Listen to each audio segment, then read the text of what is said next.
তাহলে কি গ্রাম পলিটিক্সে ধরা খেলো কাতার? হ্যাঁ, ঠিকই শুনতে পেয়েছেন, গ্রাম পলিটিক্স। দেখুন, আমাদের দেশের গ্রাম অঞ্চলে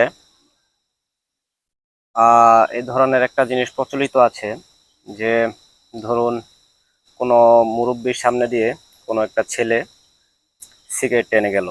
এখন মুরব্বিটা যদি সরাসরি তাকে ধমক দেয় বা শাসন করে সিগারেট খাওয়ার জন্য তার সামনে, তো ছেলেটা পরবর্তীতে আরো বিরূপ প্রতিক্রিয়া দেখাতে পারে।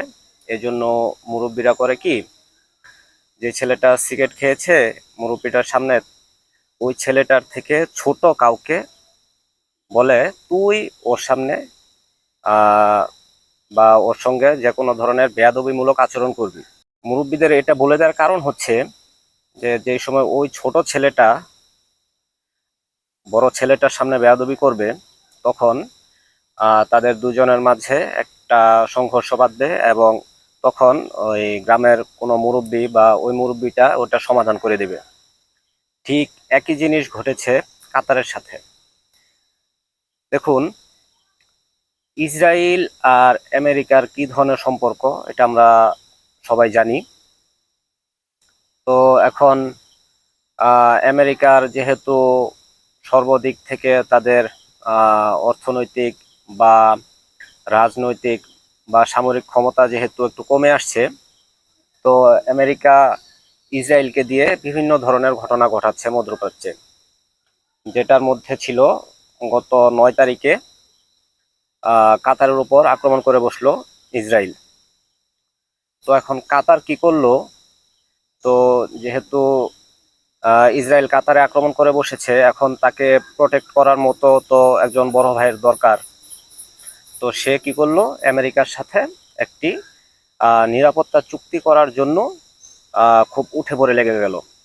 এটা এমনটা না যে কাতার আর আমেরিকার মধ্যে পূর্বে থেকে কোনো সামরিক বা প্রতিরক্ষা চুক্তি ছিল না। পূর্বে থেকেই তাদের মধ্যে অনেক প্রতিরক্ষা চুক্তি ছিল।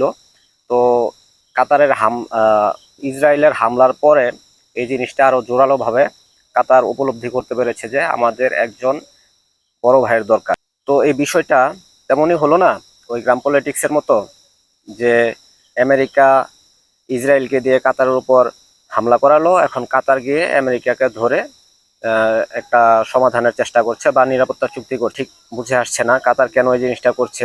আমেরিকা ছাড়াও মধ্যপ্রাচ্য এখন মুসলিম দেশগুলোর মধ্যে অনেকেই রয়েছে, যেমন তুরস্ক আছে বা ইরান আছে, তাদের সাথে শান্তি চুক্তি করলেও কিন্তু পারে, কিন্তু সে আমেরিকার সাথে শান্তি চুক্তি প্রতিরক্ষা চুক্তি করতে চাচ্ছে। দেখুন, ইতিমধ্যে গত 17 তারিখে আরেকটা জিনিস ঘটে গেল। আহ সৌদি আরব পাকিস্তানের সাথে একটি নিরাপত্তা চুক্তি করলো, যে চুক্তিতে এমন উল্লেখ আছে যে যদি দুই দেশের মধ্যে হতে কোনো একটি দেশের উপর বহিরাগত কোনো দেশ বা বাইরের কোনো দেশের আক্রমণ হয়, তাহলে এইটা দুই দেশের উপরই আক্রমণ বলে বিবেচিত হবে। যদিও এই চুক্তিতে কোনো পারমাণবিক অস্ত্রের কথা উল্লেখ নেই, তারপরেও এটা সৌদি আরবের জন্য একটা আমি বলবো যে একটা কৌশলগত বিজয়।